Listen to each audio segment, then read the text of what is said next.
నమస్తే, welcome to శ్రీవెబర్ news. ముందుగా headlines. మంత్రివర్గ సమావేశం అనంతరం రాజకీయ అంశాలపై ముఖ్యమంత్రి నారా చంద్రబాబు నాయుడు చర్చ. ఎన్డీఏ భాగస్వామ్య పక్షాలపై విమర్శలను గట్టిగా తిప్పికొట్టాలని పిలుపు. ఎన్టీఆర్ జిల్లాలో ఎక్కడా ఎరువుల కొరత లేదన్న జిల్లా కలెక్టర్ లక్ష్మీషా. ఎక్కడైనా కృత్రిమ కొరత సృష్టిస్తే అధికారులే అందుకు బాధ్యత వహించవలసి వస్తుందని హెచ్చరిక. గంజాయి డ్రగ్స్ పై మంత్రివర్గ ఉపసంఘం భేటీ. డ్రగ్స్ మాఫియాపై ఉక్కుపాదం మోపుతామని వెల్లడి. కుప్పానికి కృష్ణా జలాలు అందిస్తుంటే ఓర్వలేని వైసీపీ నాయకులు నీళ్లే రావడం లేదంటూ ఫేక్ పోస్టులతో తప్పుడు ప్రచారాలు చేస్తున్నారని ముఖ్యమంత్రి నారా చంద్రబాబు నాయుడు మండిపడ్డారు. యూరియా పైన అలాంటి తప్పుడు ప్రచారాలు చేసి రైతులను తప్పుదారి పట్టిస్తూ వారిని ఆందోళనకు గురి చేస్తున్నారని ఆగ్రహాన్ని వ్యక్తం చేశారు. వైసీపీ చేస్తున్న దుష్ప్రచారాన్ని మంత్రులు, ఎమ్మెల్యేలు సమర్థవంతంగా తిప్పికొట్టి పారేయాలని అభిప్రాయపడ్డారు. ఇలాంటి విషయాల్లో ప్రభుత్వానికి డ్యామేజ్ జరగకముందే మంత్రులు, ఎమ్మెల్యేలు స్పందించవలసిన అవసరం ఎంతైనా ఉందని, వారే చొరవ తీసుకుని ఎక్కడైనా సమస్య ఉంటే పరిష్కరించాలని ఆయన సూచించారు. మంత్రివర్గ సమావేశం అనంతరం రాజకీయ అంశాలపై ముఖ్యమంత్రి నారా చంద్రబాబు నాయుడు చర్చ జరిగింది. ఈ సందర్భంగా చంద్రబాబు నాయుడు మాట్లాడుతూ ఎన్డీఏ భాగస్వామ్య పక్షాలపై ఎలాంటి విమర్శలు వచ్చినా గట్టిగా తిప్పికొట్టాలని సహచరులకు సూచించారు. ప్రధాని మోడీ తల్లిపై రాహుల్ గాంధీ విమర్శలను సకాలంలో తిప్పికొట్టాల్సి ఉందన్నారు. కూటమి పార్టీలుగా పరస్పరం సహకరించుకుంటూ ఎవరిపై ఎలాంటి విమర్శ వచ్చినా సమర్థవంతంగా తిప్పికొడదామని తెలిపారు. సుగాలి ప్రీతి అనుమానాస్పద మృతి కేసు సీబీఐకి అప్పగించిన విషయాన్ని మంత్రులతో ప్రస్తావించారు. సుగాలి ప్రీతి కుటుంబానికి న్యాయం చేయాల్సిన బాధ్యత తమపై ఉందని స్పష్టం చేశారు. కుటుంబానికి అండగా నిలిచేందుకు రాజకీయంగా తనని టార్గెట్ చేస్తున్నారని పవన్ కళ్యాణ్ ఆగ్రహాన్ని వ్యక్తం చేశారు. యూరియా నిల్వలపై జరుగుతున్న దుష్ప్రచారం గురించి చర్చించారు. రాష్ట్రంలో ఎరువులకు ఇబ్బందులు లేకుండా చేసినప్పటికీ కొందరు వైఎస్ఆర్సీపీ నేతలు దుష్ప్రచారం చేస్తున్నారని సీఎం చంద్రబాబు నాయుడు మండిపడ్డారు. తప్పుడు ప్రచారాలు అన్నింటికీ ధీటుగా సమాధానం చెప్పాలని మంత్రులకు సూచించారు. శాఖల మధ్య సమన్వయంతో ఇకపై ఇలాంటి దుష్ప్రచారాల పట్ల అప్రమత్తంగా ఉండాలని సూచించారు. సామాజిక మాధ్యమాల్లో పెట్టే పోస్టులకు ఆధార్, అకౌంటబిలిటీ లాంటిది ఉండేలాగా చట్టం ఉండాలనే అంశంపై చర్చ జరిగింది. రాష్ట్ర ముఖ్యమంత్రి నారా చంద్రబాబు నాయుడు ఆదేశాల మేరకు రైతులకు ఎటువంటి ఇబ్బందులు లేకుండా యూరియా సరఫరా చేస్తున్నామని కలెక్టర్ లక్ష్మీషా అన్నారు. జిల్లాలో ఎరువులు, యూరియా సరఫరాపై వ్యవసాయ, రెవెన్యూ, పోలీస్, మార్కెటింగ్ శాఖలతో జాయింట్ మానిటరింగ్ కమిటీ పనిచేస్తుందని తెలిపారు. ఎన్టీఆర్ జిల్లాలో ఎక్కడ యూరియా కొరత లేదని ఆయన స్పష్టం చేశారు.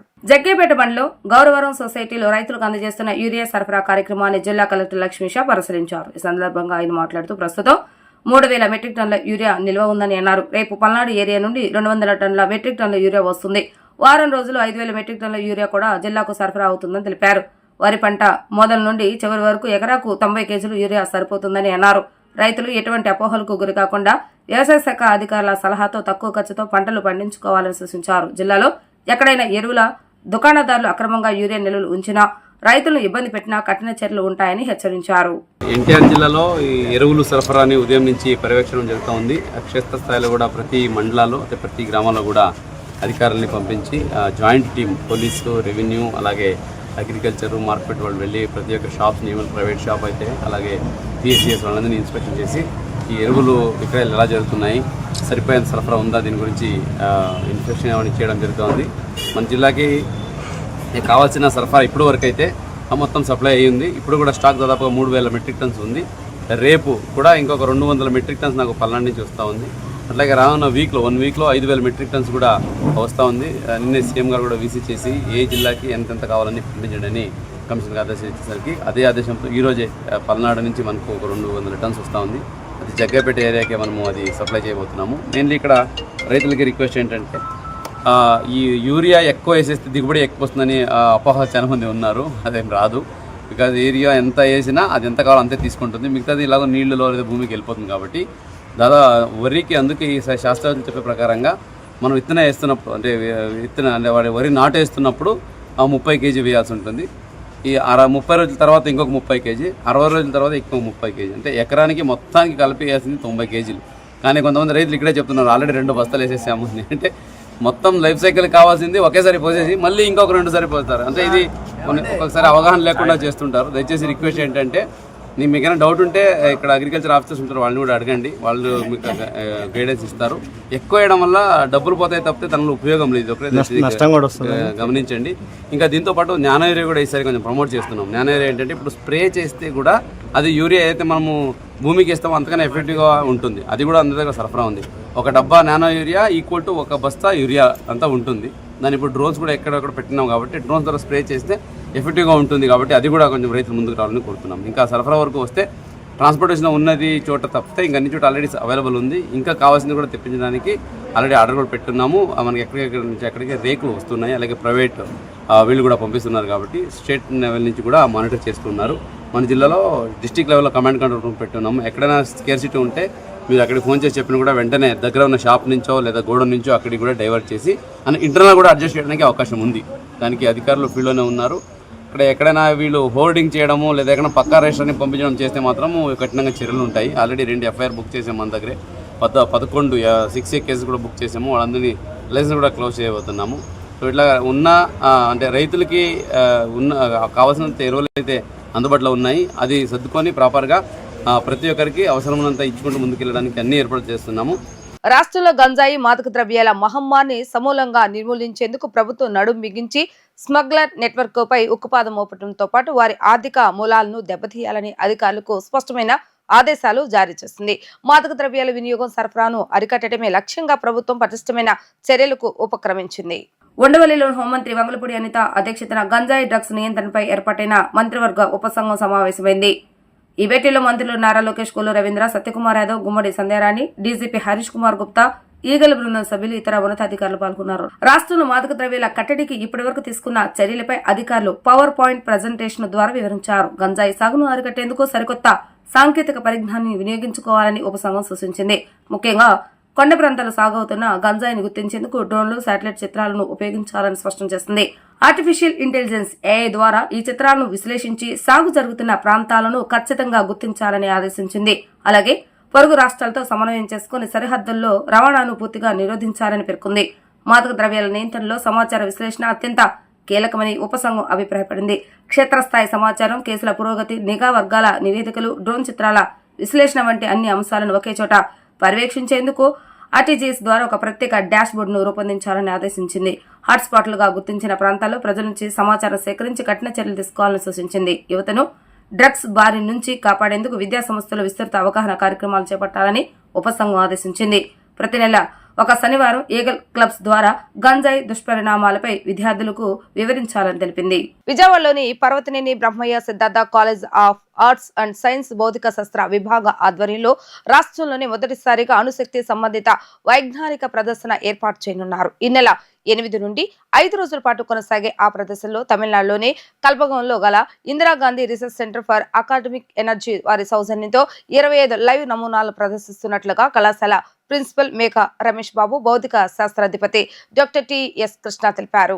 రాష్ట్రంలోని తొలిసారిగా ఏర్పాటవుతున్న ప్రదర్శనకు సంబంధించిన పోస్టర్ను విజయవాడ సిద్ధార్థ కళాశాల కార్యాలయంలో విడుదల చేశారు. అనంతరం కళాశాల ప్రిన్సిపల్ మేక రమేష్ బాబు, భౌతిక శాస్త్రాధిపతి డాక్టర్ టి.ఎస్. కృష్ణ మాట్లాడుతూ ఈ నెల 8వ తేదీ నుంచి 5 రోజుల పాటు మొదటిసారిగా అణుశక్తి సంబంధిత వైజ్ఞానిక ప్రదర్శన తమ కళాశాలలో ఏర్పాటవుతుండటం విజయవాడ పరిసర ప్రాంత విద్యార్థులకు అద్భుత అవకాశమని అన్నారు.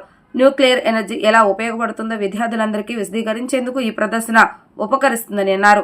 Indira Gandhi research centre for academic energy వారి సౌజన్యంతో 25 లైవ్ నమూనాలను, 40 చార్ట్లను ఈ ప్రదర్శనలో ఉంటాయని వారు వివరించారు.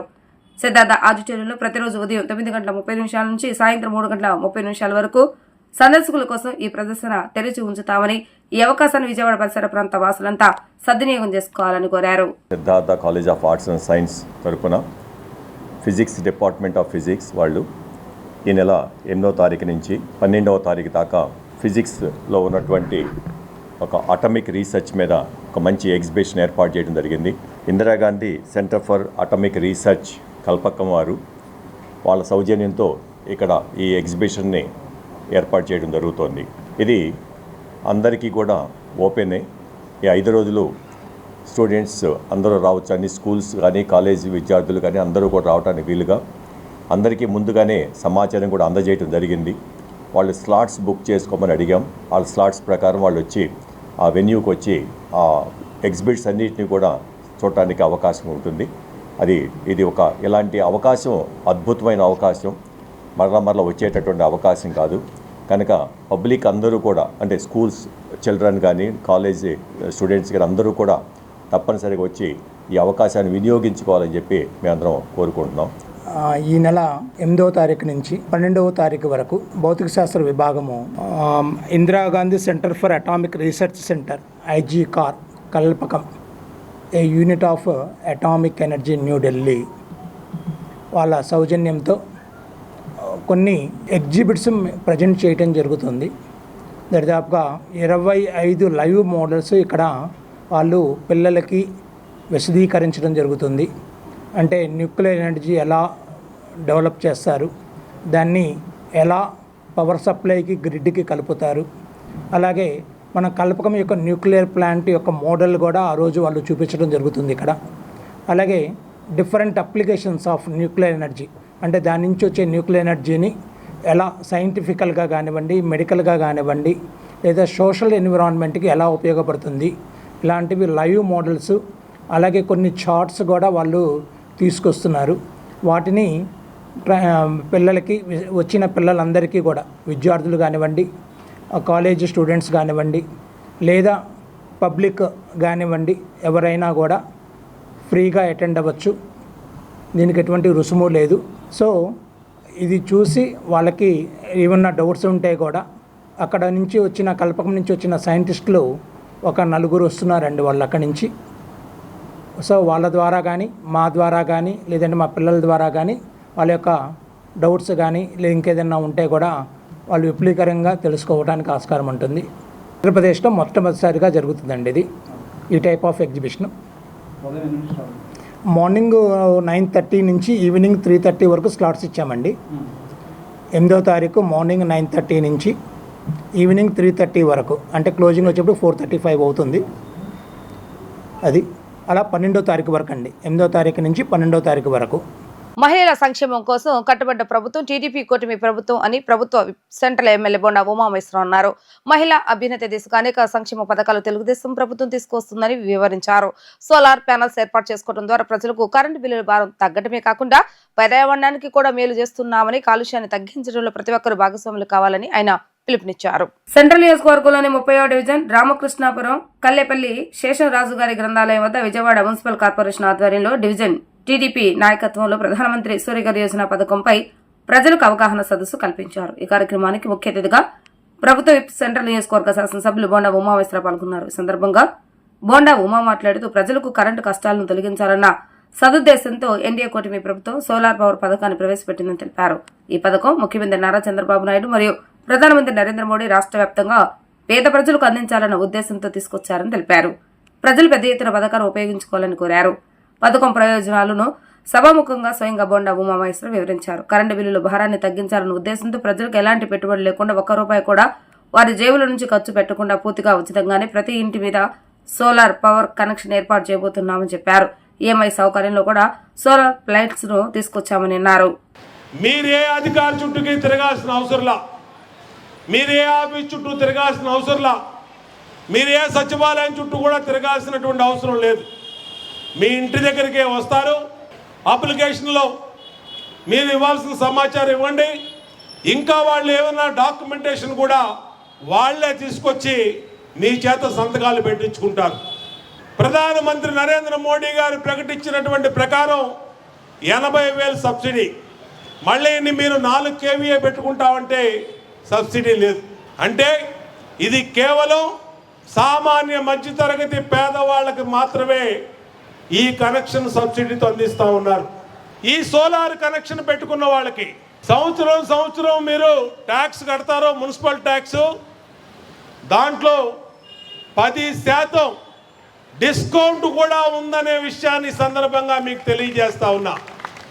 సంవత్సరానికి కట్టే మున్సిపల్ ట్యాక్స్లో 10% తగ్గిస్తారు. మీకు 80,000 సబ్సిడీ ఇస్తారు. మీరెవరూ కూడా ₹1 పెట్టుబడి పెట్టాల్సిన అవసరం లేదు. దీంట్లో ₹1 మేము ఈ 25,000 పెట్టాలండి, మా దగ్గర డబ్బులు లేవు, ఈ 50,000 పెట్టాలి, మా దగ్గర డబ్బులు లేవు అనే దానికి మీకు అవకాశం లేదు. మీరు పెట్టవలసిన డబ్బులు కూడా ₹23,000 కంపెనీతో మాట్లాడి రాష్ట్ర ప్రభుత్వమే డిస్కౌంట్ ఇచ్చింది. మీరు చేయాల్సిందల్లా ఇవాళ మీ ఇంటి కరెంటు బిల్లు 1,900, 2,000, ₹1,000, 1,500 వస్తుంది. దాన్ని ₹1,22,000 బ్యాంకు లోన్ ఇప్పించి 1350 రూపాయలు ఈఎంఐ కట్టుకుంటే కొన్ని రోజుల తర్వాత ఈఎంఐ పూర్తయితే 30 సంవత్సరాల పాటు ఈ ప్యానల్స్ పనిచేస్తాయి. 30 సంవత్సరాల తర్వాత కూడా కేవలం మళ్ళా ప్యానల్స్ని కొత్త ప్యానల్స్ చేసుకుంటే ఇంకొక 30 సంవత్సరాలు పనిచేస్తాయి. ప్రధానమంత్రి నరేంద్ర మోడీ ప్రభుత్వం జీఎస్టీని సులభతరం చేస్తూ పేద, రైతు, మధ్యతరగతి ప్రజలకు ఊరట కలిగించే నిర్ణయాలు తీసుకోవడంతో దేశవ్యాప్తంగా హర్షం వ్యక్తమవుతుందని AP BJP chief PVN Madhav తెలిపారు. కృష్ణా జిల్లా పర్యటన సందర్భంగా సారథ్యం యాత్రలో భాగంగా మచిలీపట్నం బీజేపీ శ్రేణులను ఉద్దేశించి మాధవ్ మాట్లాడుతూ నరేంద్ర మోడీ ప్రభుత్వం ఎల్లప్పుడూ పేదల సంక్షేమ వేదికగా తీసుకుని ముందుకెళ్తుందని, తాజాగా జీఎస్టీ తగ్గింపు నిర్ణయం వల్ల ప్రతి పేద మధ్యతరగతి కుటుంబానికి నేరుగా లాభం చేకూరబోతుందని, చిరు వ్యాపారులు, రైతులకు ఎంత ఊరట లభించిందని అన్నారు. బందర్లో తొలి జనసంఘ్ సమావేశం జరిగిందని, మచిలీపట్నంలో బీజేపీ బలంగా ఉన్న ప్రాంతమని, అందువల్ల మనం శక్తి ప్రదర్శించే సమయం ఆసనమైందన్నారు. విదేశీ కూల్ డ్రింక్స్ బహిష్కరించాలని పిలుపునిచ్చారు. బందర్ బాదం మిల్క్ తాగాలని తెలిపారు. ప్రధానమంత్రి నరేంద్ర మోడీ పుట్టినరోజు సందర్భంగా స్వదేశీ ఉద్యమం చేయడానికి సిద్ధంగా ఉండాలని సూచించారు. మత్స్యకారులను ఆదుకుంటామని అన్నారు. మచిలీపట్నం రోల్ గోల్డ్ వస్తువుల మార్కెటింగ్ ప్రభుత్వం సహకరిస్తుందని తెలిపారు. రాష్ట్రంలో యూరియా పుష్కలంగా అందుబాటులో ఉందని, రైతులు ఎలాంటి ఆందోళన చెందవలసిన అవసరం లేదని biodiversity board chairman Elaipala Vijay Kumar తెలిపారు. ఖరీఫ్ సీజన్ మొదలైంది, రైతులు ఆనందంగా ఉన్నారని అన్నారు. ఎందుకంటే కూటమి ప్రభుత్వం అన్నదాత సుఖీభవ తొలి విడత నిధులను రైతుల ఖాతాలో జమ చేయడం జరిగిందని చెప్పారు. రైతులను తప్పుదోవ పట్టించడానికి వైసీపీ ప్రయత్నిస్తుందని ఆరోపించారు. తప్పుడు రాజకీయాలు చేసి వికృతానందం పొందుతున్నారని ఆయన మండిపడ్డారు. ఖరీఫ్ మొదలైంది, రైతులు పొలాలకు పోతున్నారు, అందరూ సంతోషంతో ఉన్నారు. వాళ్ళందరికీ గత వారమే రైతు అకౌంట్లలో అన్నదాత సుఖీభవ డబ్బులు పడ్డాయి. ప్రతి రైతు ఆనందంగా ఉన్నారు, హ్యాపీగా ఉన్నారు, సంతోషంగా ఉన్నారు. ఏ రకమైన సమస్యలు లేవు, అందరూ బాగున్నారు. కానీ అందరూ బాగున్నట్టు అనిపిస్తే వైసీపీకి ఎప్పుడు నచ్చదు కదా. సో మా వైసీపీ రాక్షస ముఖకి ఎప్పుడు ఏదో ఒక సమస్య ఉన్నట్టు సృష్టించాలి. ఒకవేళ సమస్య లేకపోయినా కూడా ఆ సమస్యని ఏమంటారు, ఎక్కడెక్కడో చిన్న పల్లెటూరులో ఏదో చిన్న సమస్య వస్తే దాన్ని మొత్తం చేసి భూగోళం అంతా ఈ సమస్యతో నిండిపోయింది అన్నట్టు చూపించడమే మన వైసీపీ పని. అలా చాలా చేస్తోంది. అమరావతి మునిగిపోయిందని చెప్పారు, రకరకాలుగా చెప్తూ వచ్చారు. కొత్తగా ఇవ్వాల్సిందేమంటే యూరియా గురించి ఉన్నది లేనట్టు ఏమని ప్రచారం చేయడం. సరే, యూరియా ఏమో అక్కడ కొల్లబోతోంది, మొత్తం వీధుల్లో దాన్ని ఏమో పడేసేంత ఉంది అని నేను ఇప్పుడు చెప్పలేదు. కానీ ఈరోజు రైతుకి ఎంత కావాలో అంత యూరియా ఆంధ్రప్రదేశ్లో ఉంది. ఈ విషయంలో ఎటువంటి సందిగ్ధాలకు తావులేదు. ఏమంటే ఎంతెంత యూరియా మనకు కావాలో, మన ఖరీఫ్ ఈ రోజుకి ఎంత యూరియా కావాలో అంతకంటే ఎక్కువ యూరియానే మనం ఇప్పటికి వాడేసాము.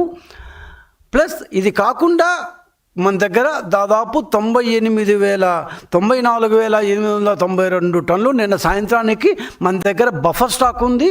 ఇది కాకుండా ఇంకా 53,000 టన్నులు కేంద్రం నుంచి దాదాపు వచ్చి పోర్ట్లోకి చేరుతోంది.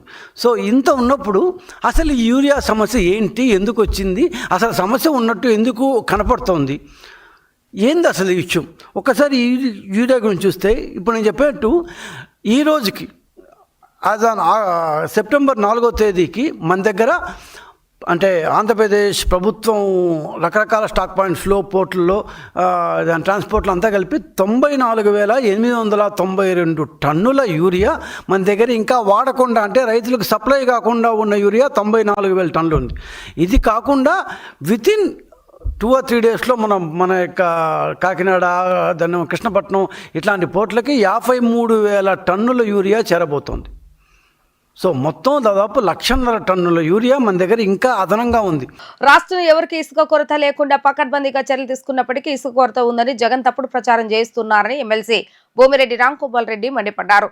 రాష్ట్రంలోని అన్ని ప్రాంతాలకు వెళ్లి ఎక్కడైనా ఇసుక కొరత ఉందో వైసీపీ నేతలు నిరూపించాలంటూ ఆయన సవాల్ విసిరారు. వైసీపీ హయాంలో ఇసుక ద్వారా కోట్లాది రూపాయలు దోచుకున్నారని ఆయన ఆరోపించారు. వైసీపీ హయాంలో లారీ ఇసుకను 40,000 నుంచి ₹1,00,000 వరకు అమ్ముకున్నారు.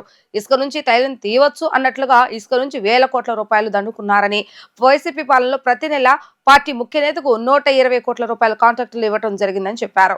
కూటమి ప్రభుత్వంలో ఇసుక సమస్యలపై సీఎం చంద్రబాబు నాయుడు నిరంతరం సమీక్షలు నిర్వహిస్తున్నారని తెలిపారు. అసెంబ్లీకి రాని పక్షంలో జగన్ శాసనసభకు రాజీనామా చేయాలని డిమాండ్ చేశారు. రాష్ట్రంలో ఎవరికి కూడా ఇసుక కొరత లేకోకుండా రాష్ట్ర ప్రభుత్వం పకడ్బందీ చర్యలు తీసుకున్నప్పటికీ రాష్ట్రంలో ఇసుక కొరత అధికంగా ఉంది. ప్రజలకు అధిక ధరకు అందుతోందని చెప్పి వైఎస్ఆర్సీపీ నాయకులు అదేవిధంగా వారి అనుకూల మీడియాలో వ్యతిరేక వార్తలు రాయించడం జరుగుతోంది.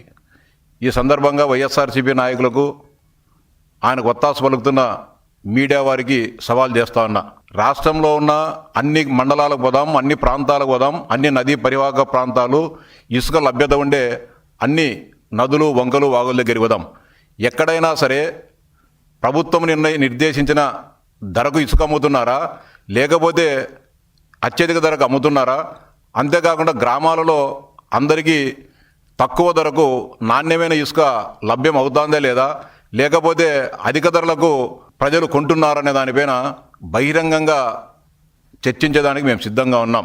మీరు సమయం చెప్పినా సరే, సమయం చెప్పినా సరే మేము చెప్పేదానికి కూడా సిద్ధంగా ఉన్నాం. అలా కాకుండా ఇష్టానుసారంగా, అంటే మీ ప్రభుత్వ హయాంలో ఇసుక ద్వారా వేల కోట్ల రూపాయలు దోపిడీ చేసుకోవడం జరిగింది. ఈరోజు గతంలో ఒక లారీ ఇసుక కావాలంటే 40,000 నుంచి 1,00,000 రూపాయలకు మీరు అమ్ముకొని దాంట్లో కోట్లు ఆర్జించడం జరిగింది. గతంలో పెద్దలు కూడా సామెత ఊరికే చెప్పలేదు, ఇసుక నుంచి తైలము తీయవచ్చు అనేది. ఇసుక కూడా ఒక పెద్ద ఆదాయ వనరుగా మీరు పెట్టుకొని నెలకు ఆ పార్టీ ముఖ్య నేతకే నెలకు 120 కోట్ల రూపాయలు సంబంధిత కాంట్రాక్టరు ప్రతి నెల 5వ తేదీ లోపల చేర్చేవారనే విషయం నగ్న సత్యం. ఇది ఈ రాష్ట్ర ప్రజలందరికీ తెలుసు, మీకు తెలుసు, తీసుకున్న మీకు తెలుసు, మాకు కూడా తెలుసు.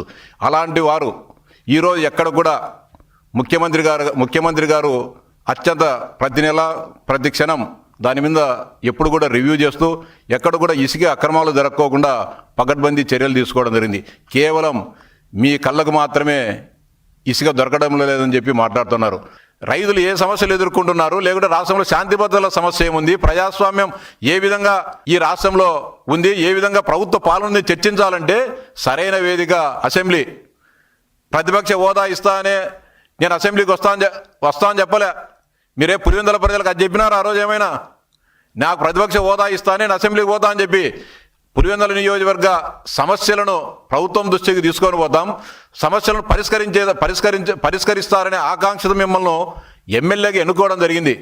మీరు పులివెందుల ప్రాంత సమస్యలను, మీరు చెప్తున్న అరటి రైతులు, చీనీ రైతులు, ఉల్లి రైతులు, పంటల బీమా, సాగునీటి సమస్య, శాంతి భద్రతల సమస్య, ప్రజాస్వామ్యం గురించి ఇవన్నీ కూడా మాట్లాడాలంటే సరైన వేదిక అసెంబ్లీ. మీరు అసెంబ్లీకి రాండి, ప్రభుత్వం దృష్టికి తీసుకొని రాయండి. ప్రభుత్వంలో ఏదైనా తప్పులు జరుగుతుంటే నిలదీయండి, ప్రశ్నించండి. మీ ప్రాంత సమస్యల కోసం మీరు పోరాటం చేయాలా. జగన్మోహన్ రెడ్డి మిమ్మల్ని ఎందుకుగానే ఎన్నుకున్నారు? ప్రభుత్వం ద్వారా అన్ని సౌకర్యాలు పొందుతున్నావు, గన్మ్యాన్లను పొందుతున్నావు, అటెండర్లను పొందుతున్నావు, జీతం తీసుకుంటున్నావు. ఎందుకుగాను పులివెందుల ప్రాంత ప్రజల కోసం, వారి బాగోగుల కోసం నువ్వు పోరాటం చేయవు, ప్రభుత్వాన్ని ప్రశ్నించవని చెప్పి అడుగుతా ఉన్నా. శాసనసభ్యునిగా మీ బాధ్యత నిర్వహించలేనప్పుడు మీ శాసనసభ్యత్వానికి రాజీనామా చేయండి అని చెప్పి కూడా డిమాండ్ చేస్తా ఉన్నా జగన్మోహన్ రెడ్డికి. లిక్కర్ స్కామ్ లో తమ వారిపై వస్తున్న ఆరోపణలపై వైసీపీ రాష్ట్ర కోఆర్డినేటర్ సజ్జల రామకృష్ణారెడ్డి తీవ్రంగా ఖండించారు. యాక్టివిటీ లేని భీమ్ కంపెనీలకి అసలు బ్యాంక్ ఖాతాయే లేదని, అలాంటి కంపెనీల ద్వారా లావాదేవీలు ఎలా జరుగుతాయని ప్రశ్నించారు. చంద్రబాబు నాయుడు లేని స్కామ్ సృష్టించి ప్రజలు విషం చింపేందుకు కట్టగదులు అల్లుతున్నారని విమర్శించారు. సెట్ పేరుతో టీడీపీ, ఎల్లో మీడియా కలిసి కుట్రలు పన్నుతున్నాయని, తమ ప్రభుత్వ హయాంలో మద్యం పాలసీ అత్యంత పారదర్శకంగా ఉండేదని ఆయన స్పష్టం చేశారు. తాడేపల్లిలోని వైసీపీ కేంద్ర కార్యాలయంలో జరిగిన మీడియా సమావేశంలో వైసీపీ రాష్ట్ర కోఆర్డినేటర్ సజ్జల రామకృష్ణారెడ్డి మాట్లాడుతూ, ముఖ్యమంత్రి నారా చంద్రబాబు నాయుడు సొంత నియోజకవర్గం కొప్పంలోనే రైతులు యూరియా కోసం తీవ్ర ఇబ్బందులు పడుతున్నారని ఆవేదన వ్యక్తం చేశారు. కావాలని యూరియాకు కృత్రిమ కొరత సృష్టించి రైతులను ఇబ్బందులకు గురిచేస్తున్నారని ఆరోపించారు. రాష్ట్రంలో దివ్యాంగులకు ఇచ్చే పెన్షన్ విషయంలో కూడా లంచాలు వసూలు చేస్తున్నారని ఆయన మండిపడ్డారు. చంద్రబాబు నాయుడు, లోకేష్ ఫేక్ వార్తలతో ప్రజలను తప్పుదోవ పట్టిస్తున్నారని, రాష్ట్ర సమస్యలను గాలి కుదిలేసి విష ప్రచారానికి పరిమితమయ్యారని విమర్శించారు. ప్రభుత్వ వైఫల్యాలను నిరసిస్తూ ఈ నెల 9వ తేదీన రాష్ట్ర వ్యాప్తంగా అన్ని ఆర్డీఓ కార్యాలయం ఎదుట నిరసన కార్యక్రమాలు చేపడుతున్నట్లుగా ఆయన ప్రకటించారు. ఈరోజు ఏదైతే వాళ్ళు మెన్షన్ చేసిన భీమ్ ఏదో కంపెనీ అన్నారు, ఆ కంపెనీకి అసలు అకౌంట్ అనేది లేదు, బ్యాంక్ అకౌంట్ లేదు, బ్యాంక్ అకౌంటే లేదు, transactions nil. That was an intention. Activity ఏదైనా చేయాలనుకుని కంపెనీ ఫామ్ చేశారు తప్ప ఎలాంటి యాక్టివిటీ లేదు.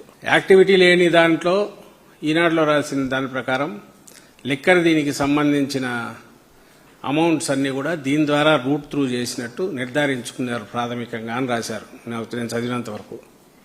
అకౌంట్ లేని దాని ద్వారా కంపెనీ ద్వారా ఎట్లా లిక్కర్ స్కామ్ అనబడే వీళ్ళంటున్న స్కామ్ అంటూ ఉంటే దాంట్లో నుంచి ఎటు రూట్ త్రూ చేస్తారనేది అది సింపుల్ లాజిక్. అది ఆ మాత్రం కూడా వాళ్ళు అసెప్ట్ చేసుకుని రాసేముందని వీడు అనుకోలే.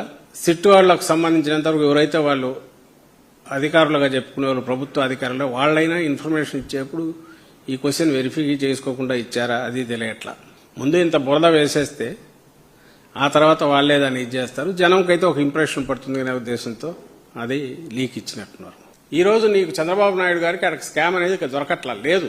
లేని స్కామ్ మీద ఏ రకంగా ప్రజల్లో విషం నింపాలా, తలకాయల్లో అది ఎక్కించాలా, దుష్ప్రచారం ఏ రకంగా చేయాలా, ఆ నెగిటివ్ ప్రాపగండా ఎట్లా నడపాలా, ఏదో ఉంది అని ఎట్లా చూపించాలా అనే దాంతో రోజువారీ వరుసపెట్టి కథలు వండి వార్చడం, అవి తెచ్చి ఈనాడు, ఆంధ్రజ్యోతి లేదా టీవీ ఛానల్ 2, 3 వాటిలో ఉన్న వాటిలో అవంతా రోజంతా నడపడం, దానిల మీద డిబేట్లు పెట్టడం అనేది చేస్తున్నారు. అందరం గమనిస్తున్నాం. దానికి కూడా ఏడాది నిండిపోయింది.